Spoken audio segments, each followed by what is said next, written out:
So yesterday, while talking with someone that joined my world just to chat, we breached the topic of Celestia, and after going through the wiki and some of its trivia, a surge of ideas and speculations came to me. So I decided to make a video about Teyvat and its origin. And this video is going to be a bit long, and whoever is brave enough to go through everything, have an early thank you for watching.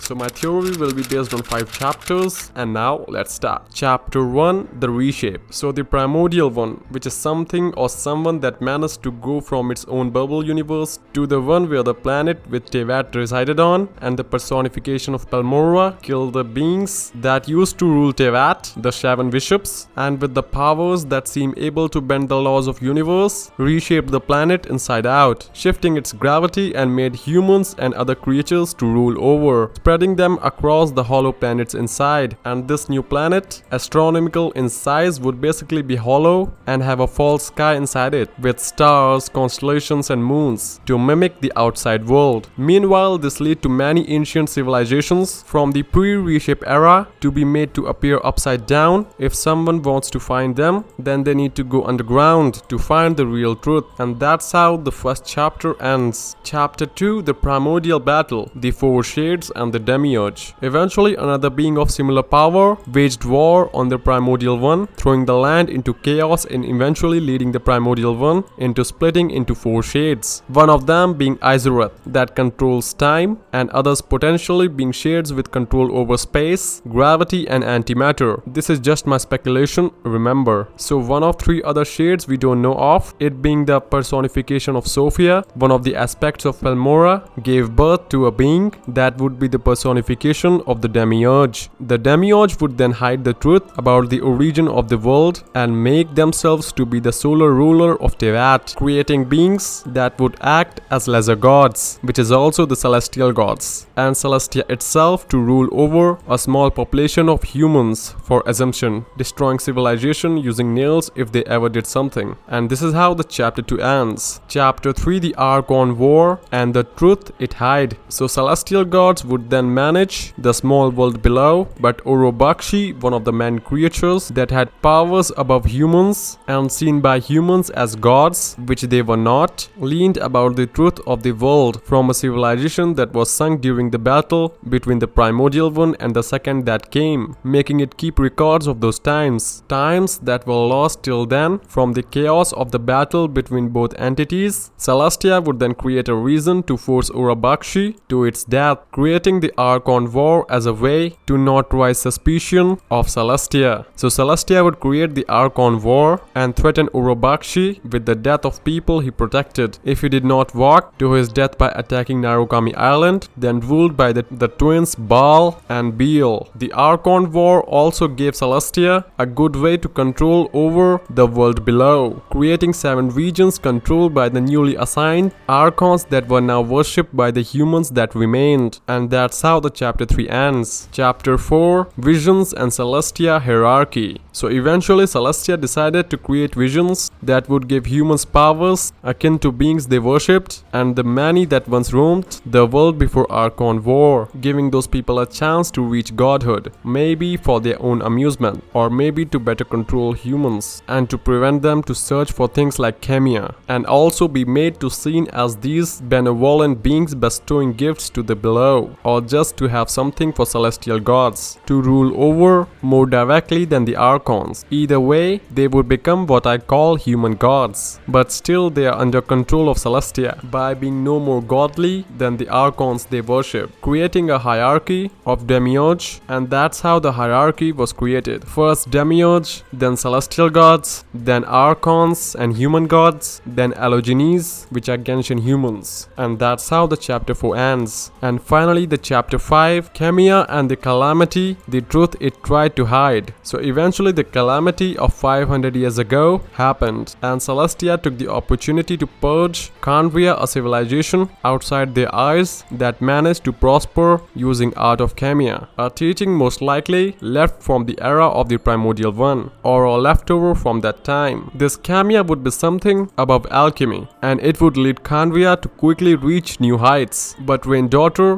began the Calamity, and it gave Celestia a chance to purge another link to the past truth, making the Archons they had below hold the lines, while the Demiurge sent Asmodai. The Celestia got responsible for sustaining the heavenly principles to create Convia, and at the same time purged the two humans living Teyvat, stripping them of their own powers, believing it would be enough to deal with them. But these humans weren't normal, them being immortal, with one of them already knowing the world and learning Chemia, and the other have the ability to resonate with the elements of that world and use them to his will. And at present day, more and more about the earth is resurfacing. Hints of the existence of the four shades, Mondstadt and Inkanomia, places long gone, now open the truth, Dragonspine and the Chasm, and beings which are actively pursuing the truth are long gone, the Harbingers and the Cryo-Archon, and the truths long purged, revealing themselves to be alive, Rhine Daughter and Chemia. So this is all of Teyvat till now. Even if you have a disagreement with it, you can tell me in the comment section. And the speculations just fooled into my brain, and I really wanted to put it to words somewhere. And yeah, I think Paimon is either one of the four shades or at least connected to the primordial one. I can make one more theory about it. But yeah, now, thanks for watching.